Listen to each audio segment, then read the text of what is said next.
കണ്ണൂർ ജില്ലയിലെ ബോംബുമായി ബന്ധപ്പെട്ട ഒട്ടേറെ കാര്യങ്ങളാണ് വിശദമാക്കാൻ ശ്രമിച്ചിട്ടുള്ളത്. ഞാനതിൻ്റെ പഴയ ചരിത്രത്തിലേക്കൊന്നുമല്ല ഇപ്പോൾ പോകാൻ ഉദ്ദേശിക്കുന്നത്. പഴയ ചരിത്രം പരിശോധിച്ചാൽ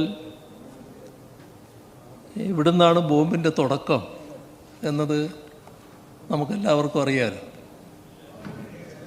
അറിയില്ലേ? നിങ്ങൾക്കറിയില്ല, ഇപ്പോൾ പറയുന്ന ആൾക്കറിയില്ല, പക്ഷേ നേരത്തെ സംസാരിച്ച ആൾക്കറിയാം. അത് പന്തക്കപ്പാറയിൽ ഓർമ്മയില്ലേ? കുളങ്ങരയത്ത് രാഘവൻ.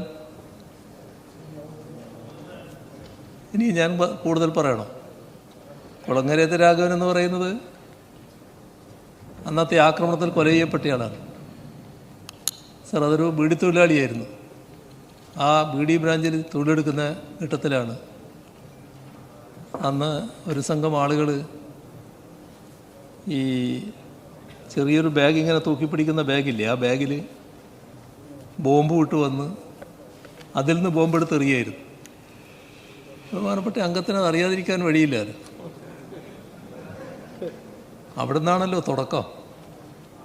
അതേവരെ കണ്ണൂർ ജില്ലയിൽ ഈ ബോംബ് എന്ന് പറയുന്നത് എന്താണെന്ന് സാധാരണഗതിയിൽ ആൾക്കറിയില്ലായിരുന്നു. പിന്നീടത് ഒരു ഘട്ടത്തിലല്ലേ അതെവിടം വരെ എത്തി? അവസാനം DCC ഓഫീസിൽ പലതരം ബോംബുകൾ പ്രദർശിപ്പിക്കുന്ന നിലയുണ്ടായല്ലോ. ഉത്തരവാദപ്പെട്ട മാധ്യമങ്ങൾ ചെന്നപ്പോൾ ആ മാധ്യമങ്ങളുടെ മുന്നിലാണല്ലോ ഇത് കാണിച്ചു കൊടുക്കുന്നത്. എന്നിട്ട് അവരാണല്ലോ റിപ്പോർട്ട് ചെയ്യുന്നത്. ഇത് പുക മാത്രം വരുന്ന ബോംബ്, ഇത് മാരകമായ ശേഷിയുള്ള ബോംബ്, 3-4 തരം ബോംബ് ഇങ്ങനെ കാണിക്കുകയായിരുന്നു. അത് DCC ഓഫീസിലായിരുന്നല്ലോ. ഇതിൽ നിന്നെല്ലാം കണ്ണൂർ ജില്ലയിൽ പഴയ കാലത്തിൽ നിന്ന് വലിയ മാറ്റം പിന്നീട് വന്നല്ലോ.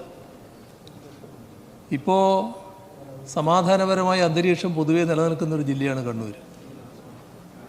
ഇവിടെ സാധാരണ നിലയിൽ ഇത്തരമൊരു ബോംബ് നിർമ്മാണത്തിൻ്റേതായ ഒരു സാഹചര്യവും നിലനിൽക്കുന്നില്ല. അത്രയും സമാധാനപരമായ അന്തരീക്ഷം ഇപ്പം നമ്മുടെ നിലനിൽക്കുന്നുണ്ട്.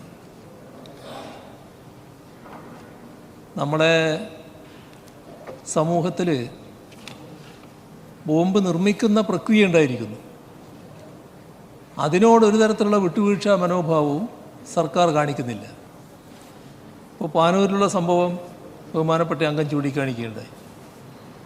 കർക്കശമായ നടപടിയാണ് അതിനെതിരെ സ്വീകരിച്ചിട്ടുള്ളത്.